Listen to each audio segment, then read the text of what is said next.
안녕하세요. 생생법률쇼 진행을 맡은 양지민입니다. 생생법률쇼에서는요, 이 크고 작은 법률 문제로 어려움을 겪고 있는 우리 시청자 여러분들을 위한 법률 상담은 물론이고요. 그리고 세상을 들썩이게 하는 이슈들을 또 법적으로 풀어보는 시사법률 토크까지 준비가 되어 있습니다. 법률과 관련해 궁금한 내용이 있으신 분들은 이 상담 전화 02557-8295번으로 연락을 주시거나 법률방송 홈페이지에 접속하신 후 법률 상담에 문의 남겨주시면 됩니다. 그리고 아래 나가는 메일로도 상담 문의 받고 있습니다. 각 분야의 전문 변호사가 무료로 성심성의껏 상담을 해드리니까요. 많은 참여 부탁드립니다.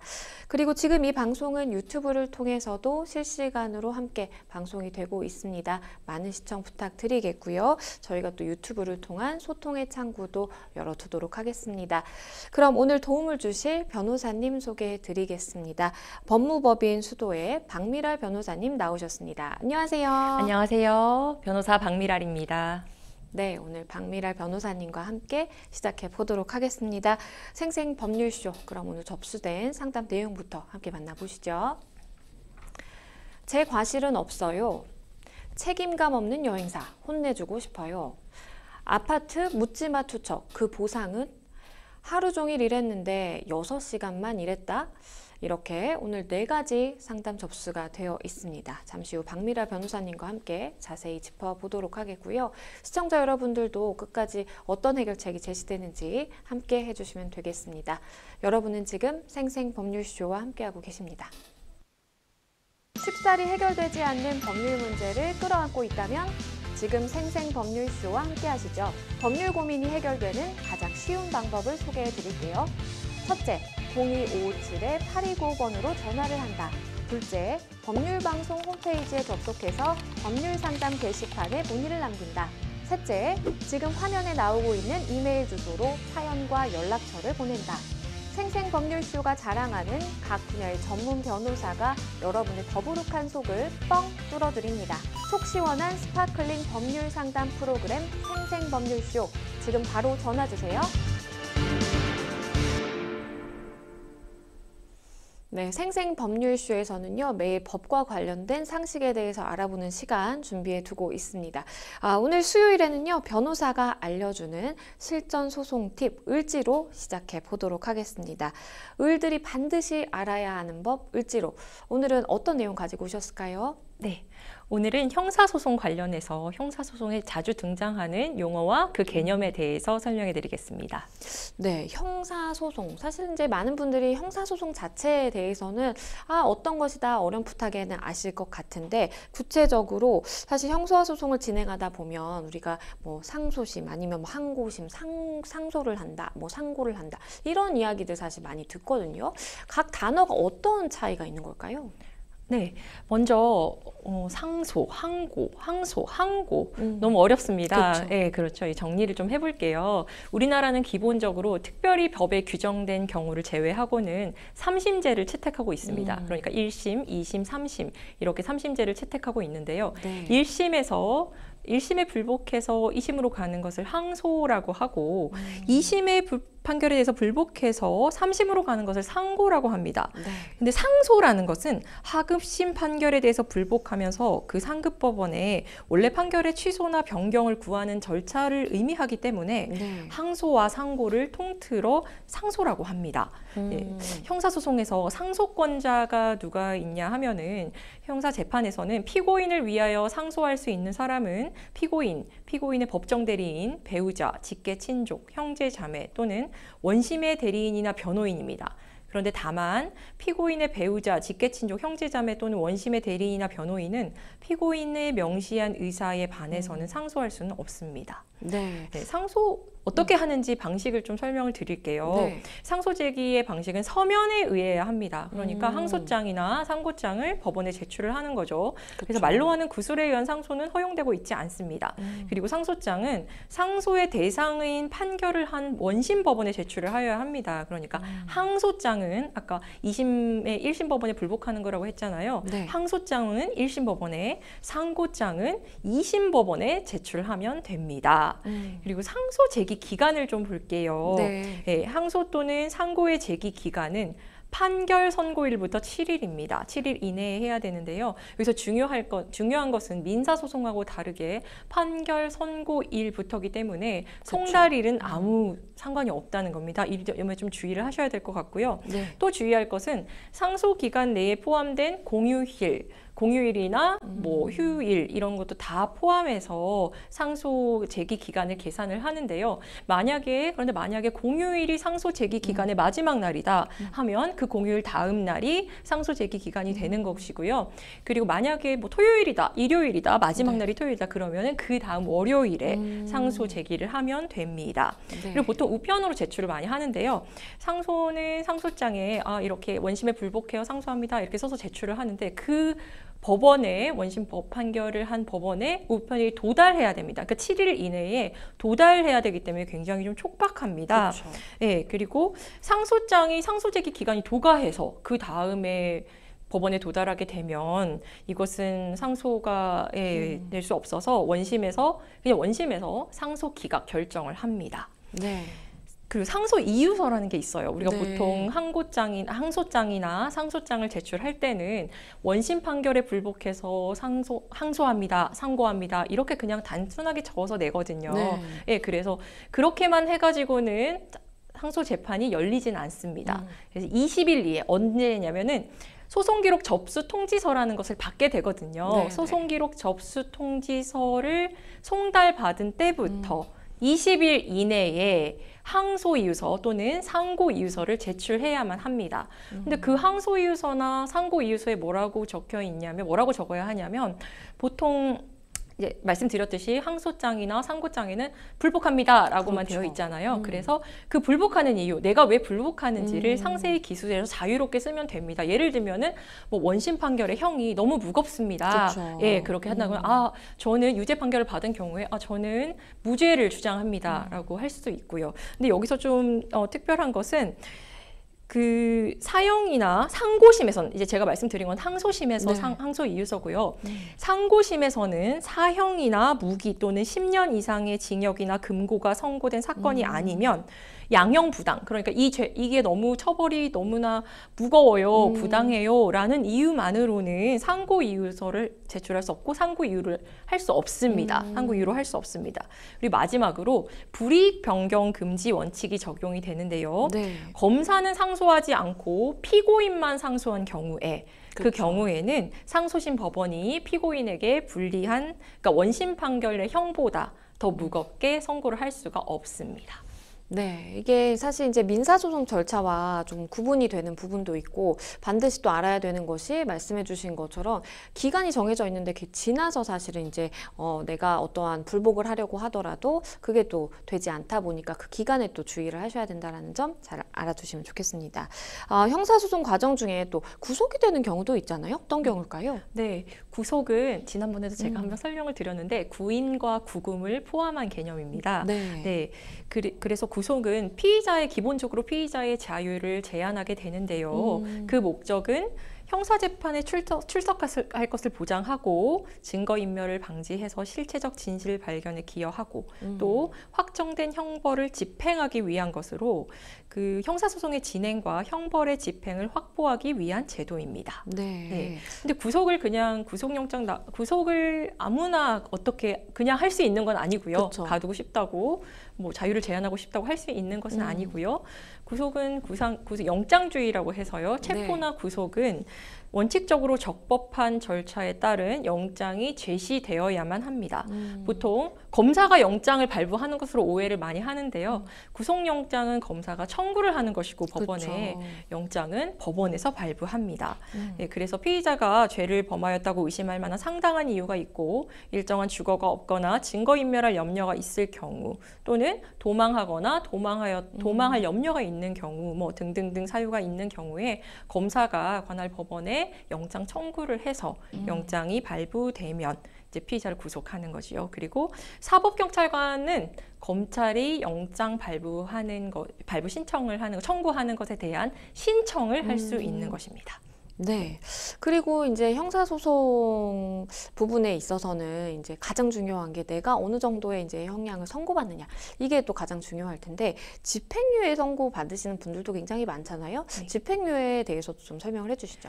네, 집행유예는 사람들이 좀 무죄랑 착각하는 경우가 많이 있습니다. 그쵸. 네, 사실 집행유예는 유죄 판결 선고받은 것입니다. 네, 집행만 유예한다는 것이거든요. 그래서 집행유예라는 것은 형을 선고하되 일정 기간 동안 형의 집행을 미뤄두는 것입니다. 네. 미뤄두었다가 무사히 그 기간이 경과하면 형 선고의 효력을 상실하게 해서 형의 집행을 하지 않는 제도입니다. 네. 피고인에게 형의 집행을 받지 않으면서 스스로 사회에 복귀할 수 있는 길을 열어주는 제도라고 할 수 있는데요. 아까 말씀드렸는데 오해 많이 하시는데 집행유예는 형 집행만을 유예하는 것이고 유죄 판결을 받은 것은 아닙니다. 네. 집행유예가 어떤 요건 안에서 집행유예가 되냐면 네. 3년 이하의 징역이나 금고 또는 500만 원 이하의 벌금의 형을 선고한 경우에 그리고 이제 그 정상을 참작할 사유가 있으면 1년 이상 5년 이하의 기간으로 형의 집행을 유예할 수 있습니다. 보통 선고받은 형보다는 조금 더 길게 집행유예 기간을 그쵸. 하고 있고요.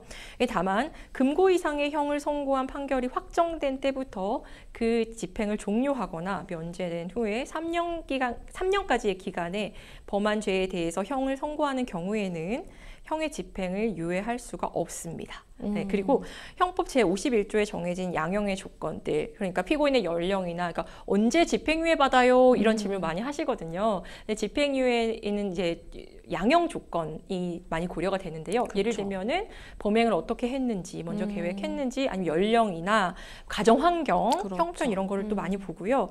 그리고 그런 조항을 종합적으로 판단했을 때 피고인이 형을 당장 집행받지 않더라도 장래에 재범을 받지 않을 것이라는 판단이 되면 그런 정상이 있을 경우에 집행유예가 같이 선고되기도 합니다. 네, 그리고 피고인이 집행유예 기간 중에 있는 경우라도 집행유예를 집행유예를 취소할 수도 있습니다. 네, 효력을 유지할 수 없는 경우들도 있는데요. 네. 집행유예 선고받은 사람이 유예 기간 중에 고의로 범한 죄로 금고 이상의 실형을 선고받아 그 판결이 또 확정된 때에는 집행유예 선고는 효력을 잃게 됩니다. 그리고 집행유예가 실효되면 새로이 선고받은 형뿐만 아니라 이전에 받았던 형까지 그쵸. 같이 복역하게 되기 때문에 집행유예 기간에는 사소한 잘못이라도 하지 않도록 주의를 하셔야 됩니다. 네. 네. 변호사님 말씀해 주신 것처럼 사실 집행유예 기간 동안에 정말 주의를 하셔야 되는 것이고, 많은 분들이 내 인신 구속이 당장 발생하지 않다 보니까 자유롭게 돌아다니다 보니까 무죄로 이제 착각하는 경우도 있는데 전혀 다르다라는 점도 잘 좀 알아두셔야 될 것 같습니다. 네, 오늘은 형사소송과 관련된 여러 가지 좀 짚어봤는데요. 다음 시간에는 이제 형사소송 짚어봤으니까 이번엔 이제 민사소송도 준비를 해서 민사소송 관련된 다양한 정보들 또 준비를 해보겠습니다. 을들이 알아야 하는 법 을지로 여기까지 만나보도록 하겠고요. 다음 무료 법률 상담으로 넘어가 보겠습니다. 첫 번째 상담 전화 연결되어 있는데요. 안녕하세요. 예, 안녕하세요. 네, 어떤 점이 궁금해서 연락 주셨을까요? 예, 얼마 전에 교통사고 판결문이 나와서 그게 궁금해서 전화드렸거든요. 네, 구체적으로 좀 어떤 사고가 나셨을까요? 저희 차량은 3차선으로 진행 중이었고요. 네. 상대 차량은 1차선에서 3차선으로 경유하는, 회전하는 차에 받쳐가지고 판결물이 90대 10으로 나왔거든요. 네. 그래서 그 90대 10이라는 그 판결문을 도대체 저는 받아들이실 이해가 안 수가 가가지고요. 없어서 예, 네, 예. 일단은 설명을 해주셨는데 그 당시의 사고 상황이 담긴 블랙박스 영상이 미리 준비가 되어 있습니다. 함께 한번 보고 오실게요. 예.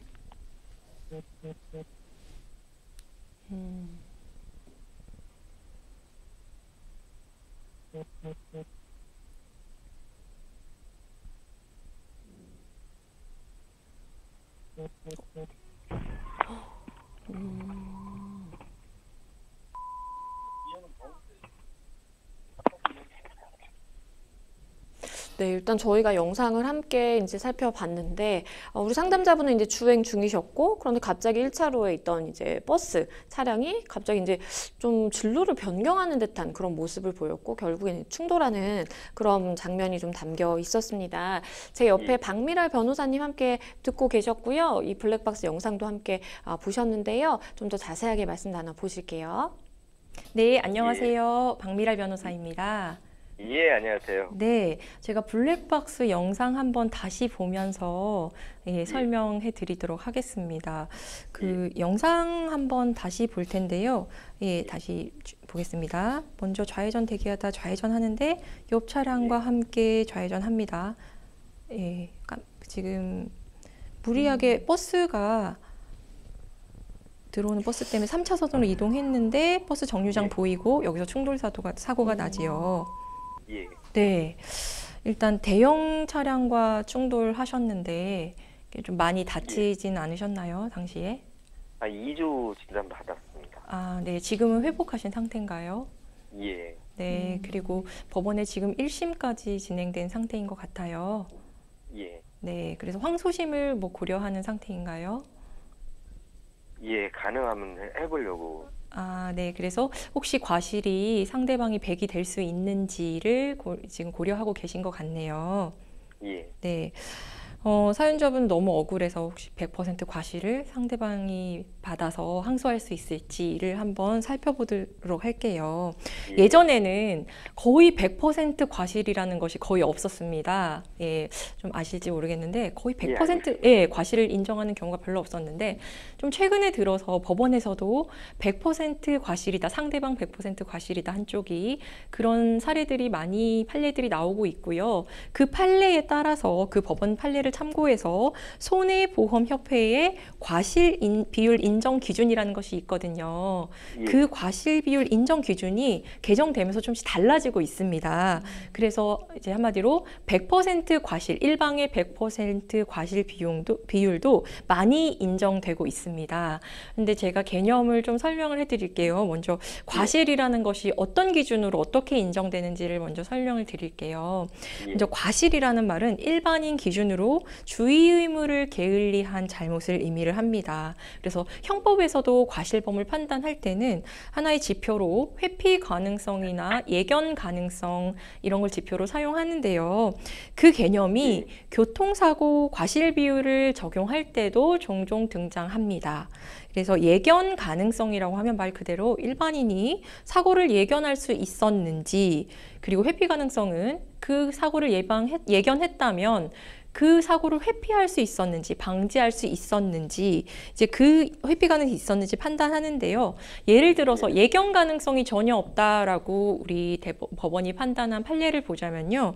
우리 보통 이제 주행을 하다 보면 중앙선이 있잖아요. 예, 중앙선이 있는데 우리 중앙선이 설치된 도로에서는 상대방도 자기 차로를 운전하고 중앙선을 침범할 거라 사실을 예견할 수는 없잖아요. 그래서 저는 그냥 규정속도로 운전자가 주행을 하고 있는데 상대방이 중앙선을 갑자기 침범해서 넘어와서 충돌한 경우, 그런 경우는 예견 가능성이 없는 경우라고 할 수 있겠습니다. 네, 그럼 이제 회피 가능성을 좀 볼게요. 회피 가능성은 도로에서 운행을 하고 있는데 사고를 예언할 수 있는 상황에서 그 사고가 발생한 즉시 혹은 발생하기 이전에 일정한 조치를 취했을 때 그 사고가 예방될 수 있었는지를 봅니다. 그 사연자님 같은 상황에서는 일반적으로 이제 끼어드는 상황에서는 브레이크를 많이 밟거든요. 예, 그리고 감속하기도 하거든요. 그때 사고를 예방할 수 있는지를 보는데요. 간단하게는 규정 속도 내에서 운전했다는 전제로 운행 속도와 사고 차량의 거리, 그러니까 그 두 차량의 거리를 기준으로 회피 가능 거리, 회피 가능 시간을 계산합니다. 그리고 보행자를 충격했을 때는 보통 공주거리, 제동거리, 정지거리, 정지 소요 시간 이런 개념이 있는데요. 그걸 계산해서 회피 가능 여부를 계산합니다. 참고로 100% 과실을 인정된 판결을 볼게요. 비슷한 사례인데요. 먼저 대형 트럭을 운전하시는 운전자가 상대방이 이제 왼쪽에 3차로를 주행하고 있었고 2차선에서 고속버스가 이제 운행하고 있었습니다. 같이 나란히 달리다가 오른쪽에 고속도로 출구가 있었는데 고속버스가 그 출구를 이제 놓칠 것 같게 된 거예요. 그래서 그 출구를 무리하게 그 출구로 빠지려고 3차선으로 갑자기 진입하다가 사고가 났는데요. 충돌 사고가 났는데 그때 우리 법원이 100% 과실을 인정했습니다. 되게 비슷한 것 같죠. 그런데 그때는 고속도로였기 때문에 75km 정도의 속도를 내고 있었고 대형 트럭이 정말 버스가 대형 트럭이 갑자기 출구로 갑자기 차로 변경을 한 경우였거든요. 그래서 그 경우엔 도저히 피할 수 없었다라고 판단이 돼서 100% 버스 운전자 과실로 인정이 됐고요. 또 하나 판례를 보면은 우리 교차로에 그 녹색 신호, 교차로에 신호등이 있고 녹색 신호가 신호기에 녹색 신호가 있는 상황에서 보통 이제 자기 주행을 하는데요. 교차로에 진입을 하는데요. 상대방이 적색 신호인 상태에서 교차로의 다른 방향에서 운행을 해서 직진해서 추돌 사고가 난 경우에도 상대방의 과실 100% 인정했습니다. 그러니까 들어보시면 어떤 경우에 100% 과실이 인정되는지는 좀 아시겠죠? 그러면은 우리 사연으로 좀 돌아가서 블랙박스 영상 한번 조금 천천히 다시 볼게요. 네. 네, 이 부분입니다. 좌회전하고 천천히 보면은 지금 버스가 앞으로 나와 있습니다. 그렇죠? 버스가 우리보다 앞에 있고 한 차선을 이미 옮겼고 그 다음에 우리 주행하는 차선으로 들어옵니다. 여기 잠깐 멈춰서 볼게요. 이 화면을 보면은 갑자기 그러면 이 상황에서 이 부분에서 지금 선생님께서 속도를 내서 앞으로 가시잖아요. 피하기 위해서. 그렇죠? 예. 근데 딱 이 장면만 봐서는 속도를 보통 일반적으로는 줄이거나 영상에서는 이제 버스가 더 뒤쪽으로 갔었거든요. 피하시려고 속도를 내는데 보통 여기서 브레이크를 밟거나 속도를 줄였으면 버스가 차선에 진입할 수 있지 않았을까, 사고 없이. 이런 판단 때문에 법원에서 10% 정도의 과실이 인정된 것 같아요. 그러니까 제가 이 블랙박스로만 봐서는 저 시점에 족소를 줄인다고 해서 버스가 진입할 수 있었을지, 그리고 또 버스 정류장까지 진입 안전하게 할 수 있었을지는 제대로 판단은 아직은 되지 않습니다. 그런데 지금 이 장면만 봐서는 버스 그 운전자의 과실이 10% 인정된 이유가 이때 감속했다면, 속도를 내지 않고 감속했다면 이제 버스가 버스 정류장으로 진입할 수 있지 않았을까 하는 것 때문인 것 같고요. 이건 이제 제 개인적인 의견이고 지금 전방 카메라만 봤는데 그 시속도 알 수 없고 그리고 후방 카메라나 그 뒷차 간의 간격도 지금 보이진 않거든요. 예, 그래서 제가 이 블랙박스 영상만을 보고 개인적으로 판단하는 것이기 때문에 혹시 항소를 하시거나 불복하실 생각이 있으시다면 주변의 전문가들을 찾아서 의뢰하는 것도 방법일 것 같습니다. 네. 혹시 추가적으로 좀 궁금하신 사항 있으실까요? 다른 건 없습니다. 네, 일단은 변호사님께서 전방 블랙박스만 일단 보고 판단을 하신 것이기 때문에 추가적인 뭐 증거가 더 있다라고 한다면 더 취합을 해서 또 한번 법률 상담을 받아보시는 것도 도움이 될 것 같습니다. 네, 오늘 전화 주셔서 감사합니다. 예, 고맙습니다. 네, 일단 저희한테 이제 이렇게 뭐 교통사고 관련해서 가장 많이 문의를 주시는 게 이제 과실 비율 조정에 대한 부분입니다. 왜냐하면 내가 생각하기로는 내가 이런 과실 비율을 부담해야 되는 건 아닌 것 같은데 혹시 더 낮출 방법이 있는지, 아니면 어떤 것들을 판단을 해서 이제 그 기준에 따라서 판단하게 되는지, 이런 질문들 가장 많이 주시는데요. 일단은 블랙박스가 준비되어 있기 때문에 그걸 보면서 좀 상세하게 설명을 드렸습니다. 변호사님께서 마지막으로 좀 조언 주신다면 어떤 게 있을까요? 네, 보통 사고가 나면 본인, 특히 이런 상황처럼 본인이 자기 차선으로 주행하다가 그쵸. 그것도 규정 속도 내로 주행하다가 갑자기 끼어든 상황에서 그래서 충돌 사고가 난 경우는 굉장히 억울하겠습니다. 네, 그래서 이런 문의를 많이 주시는데 제 과실은 없는 거 아닌가요? 하는 문의를 많이 주십니다. 그런데 이렇게 교통사고는 내가 정속 주행으로 잘 주행을 하더라도 상대방에 의해서 유발될 그쵸. 수가 있고 그리고 100% 과실은 아까 말씀드린 판렌처럼 뭐 중앙선을 갑자기 침범하다든지 밤에 도저히 보이지 않는다든지 아니면은 적색 신호를 위반하고 갑자기 달려들어서 그쵸. 충돌한다든지 이런 사례가 아니면 상대방 과실 100%는 쉽게 인정되진 않습니다. 그래서 우리 방어 운전하면서 항상 조심하셔야 될 것 같고요. 운전하면서 또 이제 이런 사례가 있다면 주변의 전문가들하고 좀 논의를 교통사고 전문가들하고 논의를 하셔서 어떻게 이제 진행을 해야 될지 여부를 결정하시는 게 좋겠습니다. 네, 변호사님께서 말씀해 주신 것처럼 사실 우리가 충돌이 딱 발생했을 때 이거는 그 누가 운전대를 잡았더라고 하더라도 전혀 예측할 수 없었다라는 정도에 이르게 되는 경우에 사실은 이제 과실 비율 100대 0 뭐 이런 식으로 이제 나오는 것 같아요. 그렇기 때문에 일단은 지금 우리 상담자분도 내가 부담해야 되는 것 좀 더 적어야 될 것 같다라는 취지이시기 때문에 우리 상담자분에게 유리할 만한 뭔가 또 추가 영상이 있다라면 그리고 그때 당시 이제 뭐 시속이라든지 이런 것도 담긴 것도 있다라면 이걸 가지고 한 번 더 좀 해보시는 것도 좋지 않을까라는 생각도 듭니다. 모쪼록 잘 해결이 되시면 좋겠습니다. 네, 여러분은 지금 생생법률쇼와 함께하고 계십니다. 쉽사리 해결되지 않는 법률 문제를 끌어안고 있다면 지금 생생법률쇼와 함께하시죠. 법률 고민이 해결되는 가장 쉬운 방법을 소개해 드릴게요. 첫째, 02557-8295번으로 전화를 한다. 둘째, 법률방송 홈페이지에 접속해서 법률상담 게시판에 문의를 남긴다. 셋째, 지금 화면에 나오고 있는 이메일 주소로 사연과 연락처를 보낸다. 생생법률쇼가 자랑하는 각 분야의 전문 변호사가 여러분의 더부룩한 속을 뻥 뚫어드립니다. 속 시원한 스파클링 법률 상담 프로그램 생생법률쇼, 지금 바로 전화주세요. 네, 저희는 다음 상담으로 넘어가 보겠습니다. 다음 법률방송 이메일을 통해 접수된 내용입니다. 함께 보시죠. 첫 가족 해외여행을 앞두고 약 3주 전 여행사 패키지 상품을 예약했습니다. 여행사로부터 우리 가족 3인 외에도 10명 정도가 이미 예약을 한 상태라 문제없이 출발할 수 있다는 연락을 받고 여권을 보냈습니다. 그런데 여행 출발일을 일주일 정도 남기고 여행사로부터 모객이 다 되지 않아 패키지가 취소됐다고 일방적으로 통보를 받았습니다. 저희 가족을 제외하고 나머지 여행객을 구하지 못했다는 게 취소 이유였는데요. 여행사는 모객이 안 된 취소는 피해 보상을 해줄 수 없다면서 추가 비용을 지불해서 다른 패키지를 선택하든지 여행 출발 날짜를 바꾸라는 식입니다. 갑작스러운 여행 취소에 첫 해외여행을 꿈꾸고 있는 아이에게 너무나 미안하고 예약 당시와 다른 말을 하는 여행사가 패키지 취소를 빌미로 추가 금액만 요구하는 것도 같아 화도 납니다. 이런 경우 여행사의 패키지 취소에 대한 피해 보상을 요구할 수 있을까요?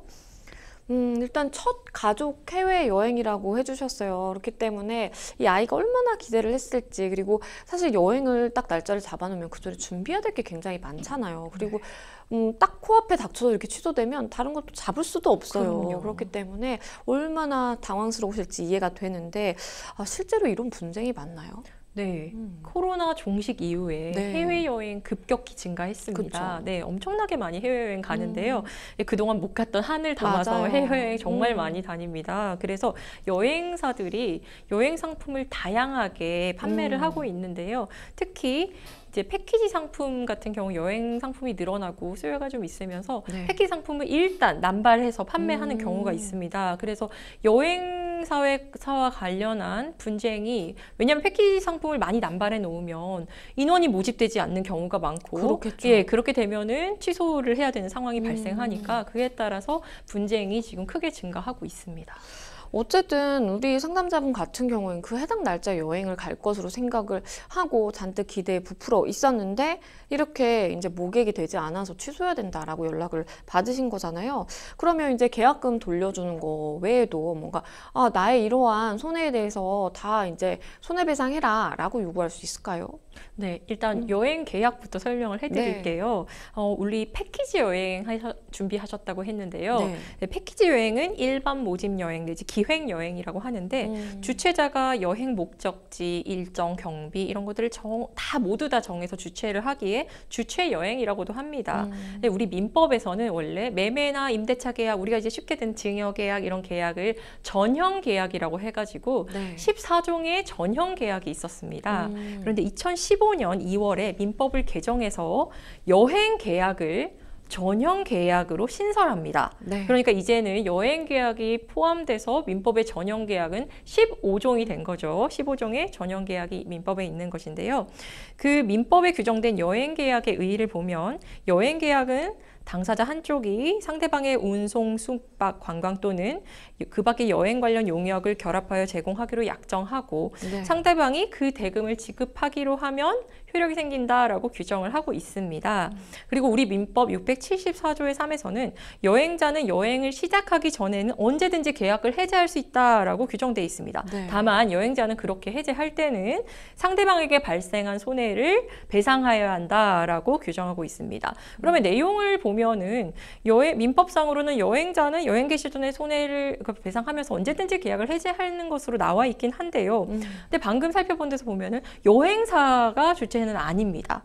예, 그런데 그 실무에서는 네. 약관에 따라서 여행 주최자도 여행 출발 전에 계약 해제권을 가지는 경우가 많습니다. 네. 현재 여행사의 약관의 기준이 되는 2019년 8월 30일자 개정된 공정거래위원회의 국외여행 표준 약관에서는 네. 17조에 보면은 최저 행사 인원 미충족으로 계약을 해줘야 할 경우에 여행 개시 7일 전까지 이용자에게 계약 해제만 통보를 하면 계약금 환급 외에는 어떤 보상에 대한 책임이 없습니다. 근데 좀 반대로 볼까요? 그러니까 계약금만 환급하면 된다는 이야기인데요. 반대로 좀 볼게요. 네. 반대로 8일 이전에 고객이, 그러니까 소비자가 여행 계약을 취소할 경우에는 여행 금액에, 그러니까 계약금의 여행 금액의 20%를 위약금으로 물어야 하는데요.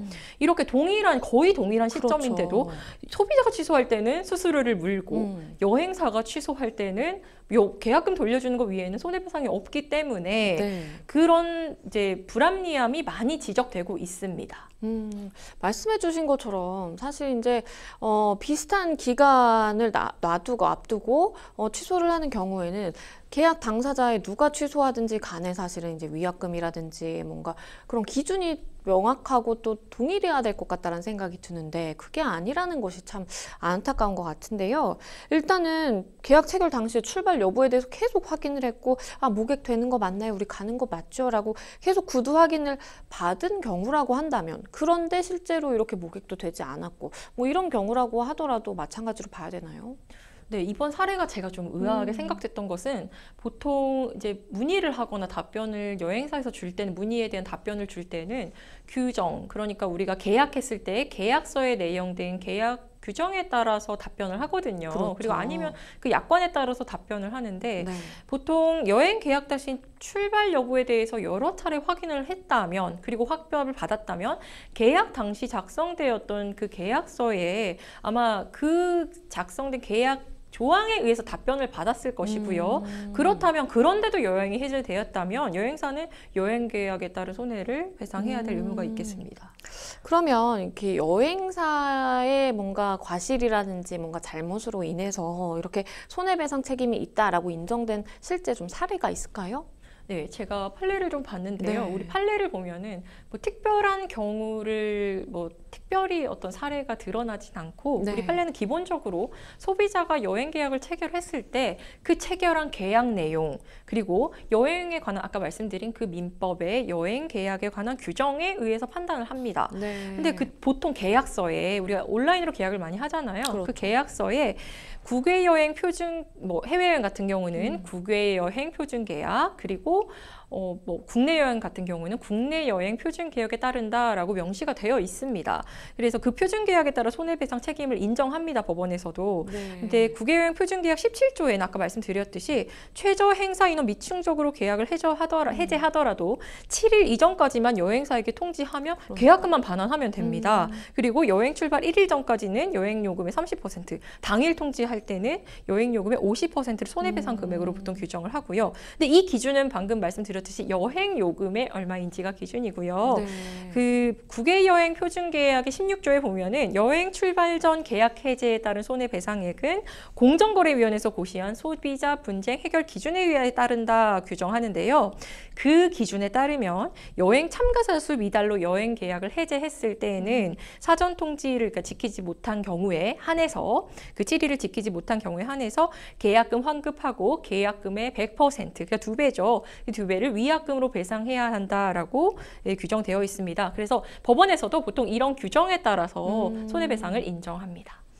그러면 이제 일반적으로 우리가 패키지 여행 많이 갔을 때 이제 상황을 좀 얘기를 해볼게요.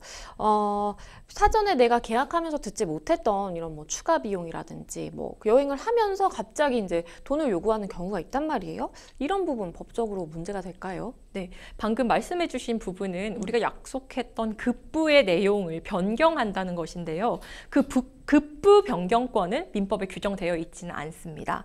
네, 그래서 존재하지 않는데 따라서 여행 주최자가 임의로 여행 급부의 내용을 막 바꾸는 것은 허락되지 않습니다. 그런데 아까 말씀드렸던 국외 여행 표준 약관 10조 1항 그리고 국내 여행 표준 약관 12조 1항은 여행자의 안전이나 뭐 그런 이유로 쌍방이 합의했을 경우 네. 그리고 천재지변 등의 사유로는 뭐 요즘 감염병 많잖아요. 그렇죠. 코로나 말고도 그런 사유로 뭐 그러니까 그런 사유의 발생이라는 엄격한 요건 하에서는 여행 조건이나 급부 내용을 변경할 수 있다고 규정을 하고 있습니다. 근데 아까 이제 뭐 패키지 여행 갈 때 대금을 더 많이 내려고 하는 것 같아요. 그런 말씀도 해주셨는데 네.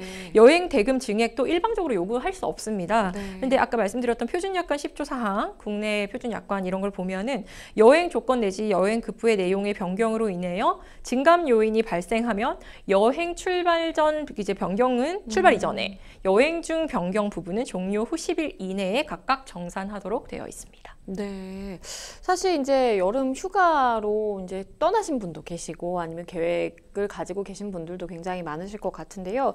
우리가 패키지 여행 선택할 때 뭔가 반드시 좀 알아야 되는 부분이 있다면 어떤 게 있을까요? 네, 보통 해외 패키지 상품 구매하실 때는 아직 모집 인원이 다 되지 않은 경우가 많습니다. 네. 그래서 취소될 수 있는 가능성이 굉장히 많은데요. 그래서 근데 이제 7일 이전에 취소가 돼버리면은 그때는 다른 여행 계획을 세우기가 너무 곤란하잖아요. 그래서 여행이 확정적으로 모집이 되었다는 아까는 구두로만 설명을 들었다고 했는데요. 네. 뭐 녹음을 하시거나 서면으로 받아두시는 게 좋을 것 같고요. 아니면 이제 한 가지 팁을 드리면 패키지 여행 전에 그 숙박 상품이나 꼭 패키지가 아니더라도 위약금이 없거나 위약금이 적은 숙박 상품을 동시에 예약해서 좀 대비를 하는 것도 하나의 방법이라고 하겠습니다. 그리고 계약을 하실 때는 네. 본인이 계약한 계약서의 해제나 해지 관련, 뭐 반환 관련 위약금 반환 이런 조항을 좀 꼼꼼히 살펴보시고 계약을 진행하시는 것이 좋겠습니다. 네, 변호사님께서 말씀해주신 사항 잘 참고하셔서 도움이 되셨으면 좋겠습니다. 네, 저희는 다음 상담으로 넘어가 보겠습니다. 다음 법률방송 이메일을 통해 접수된 내용입니다. 함께 보시죠.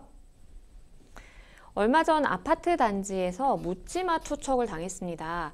원목으로 된 교구부터 플라스틱 블록, 자동차, 인형 등 각종 장난감이 주차된 제 차량 위로 떨어져서 긁히고 움푹 파인 상처가 여기저기 생겼는데요.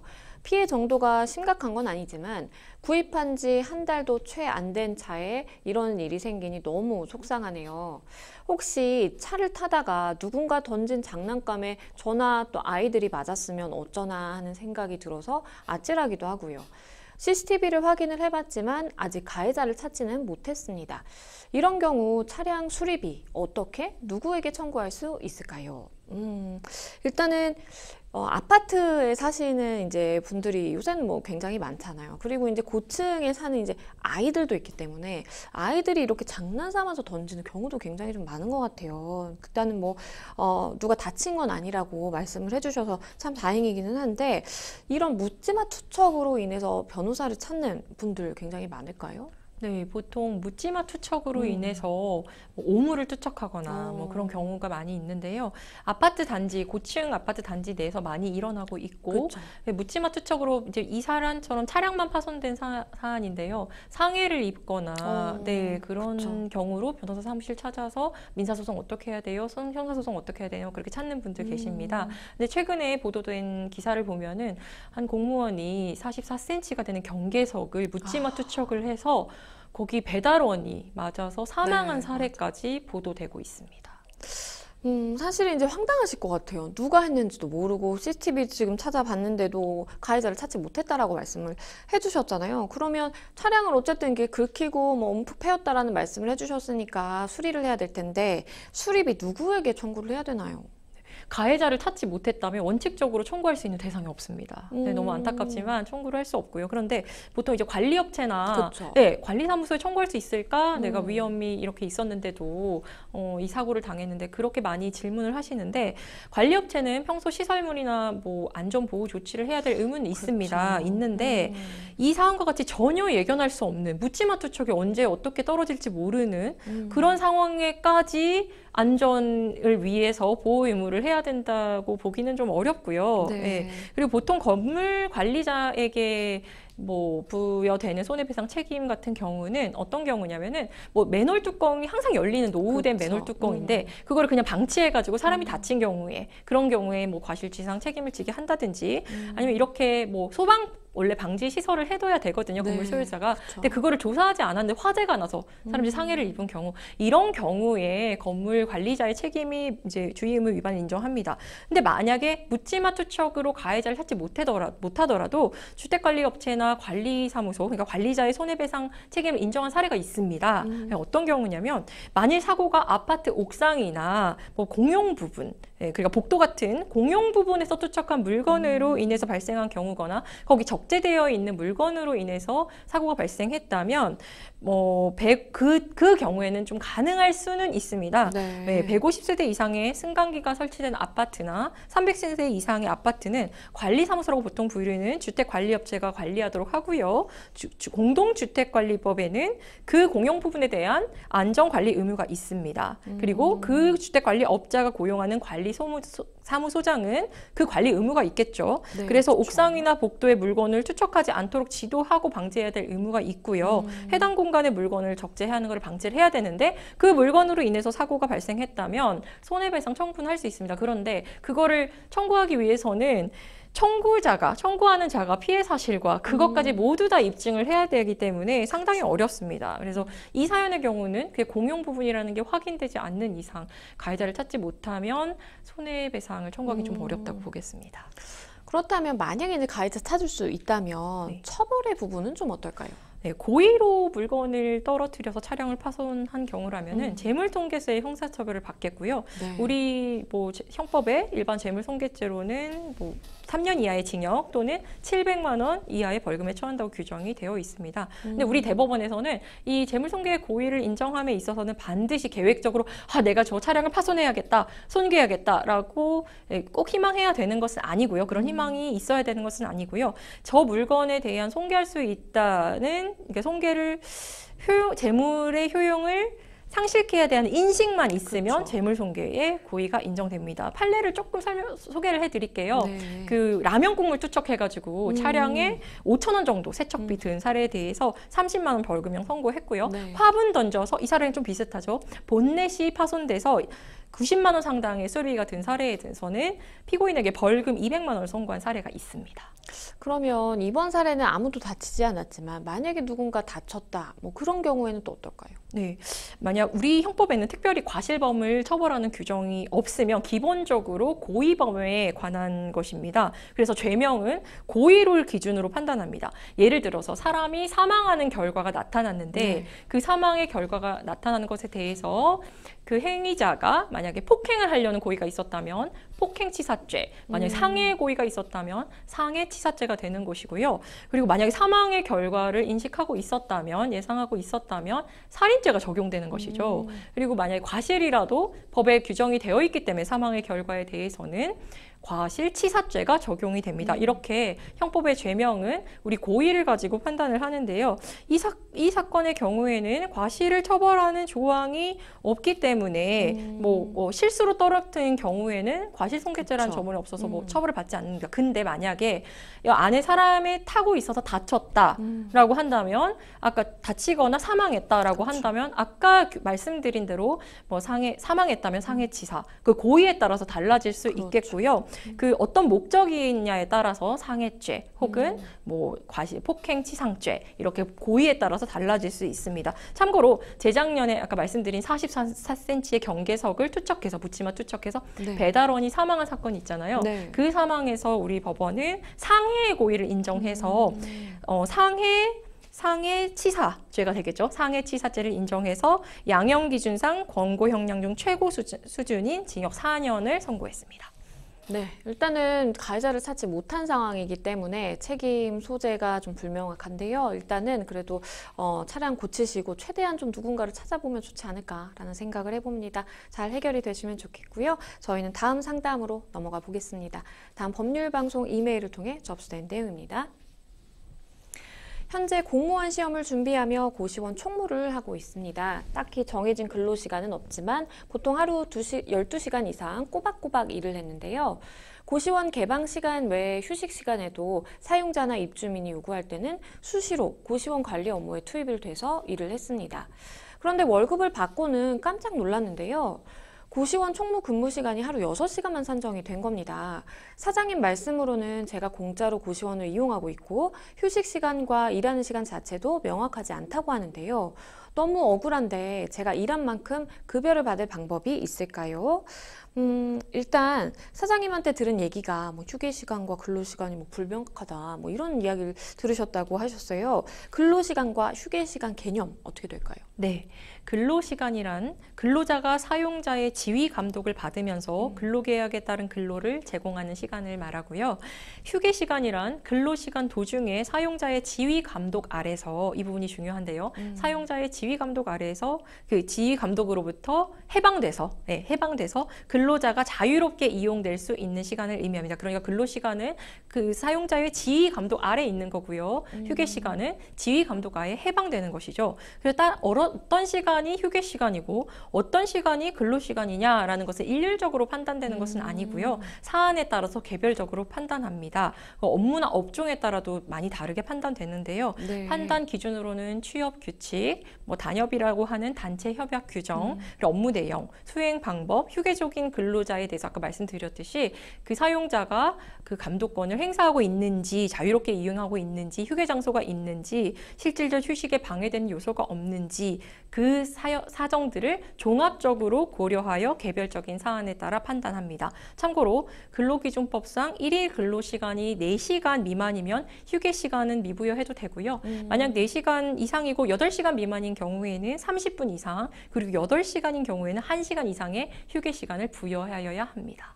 네. 그런데 우리 상담자분의 상황이 조금 이제 독특하다라고 볼 수도 있어요. 왜냐하면 고시원을 내가 이제 상주하면서 이용을 하고 실제로 이제 그것도 뭐 계산이 됐는지는 모르겠지만 어쨌든 총무로서 일을 하고 계신 상황이란 말이에요.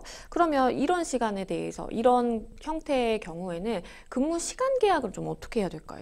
네, 상담자처럼 근로시간이 정확히 정해져 있지 않는 경우에는 제가 이제 대법원 판례를 하나 소개를 할게요. 네, 최근에 선고된 사례인데요.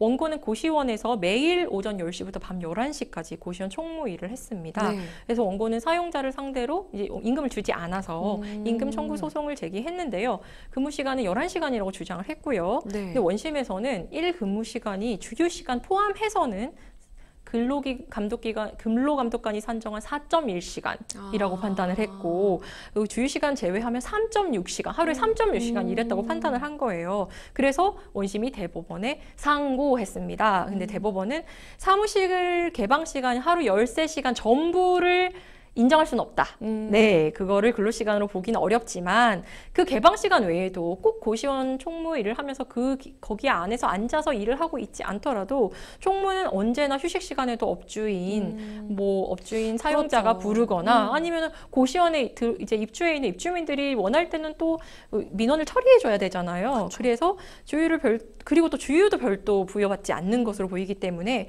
애초에 상정된 이 근로시간이 잘못되었다. 구체적으로 다시 산정하라 하고 원심 판결을 파기했습니다. 그래서 이 사안을 보면은 뭐 전부를 근로시간으로 보기는 좀 어렵지만 딱 고시원 관리 업무를 보고 있는 시간만을 근로시간으로 인정되지는 않을 것 같고요. 예, 그래서 사용자의 지휘 감독 아래에 있다고 한다면 대기 시간으로 보아서 근로시간으로 인정될 수 있겠습니다.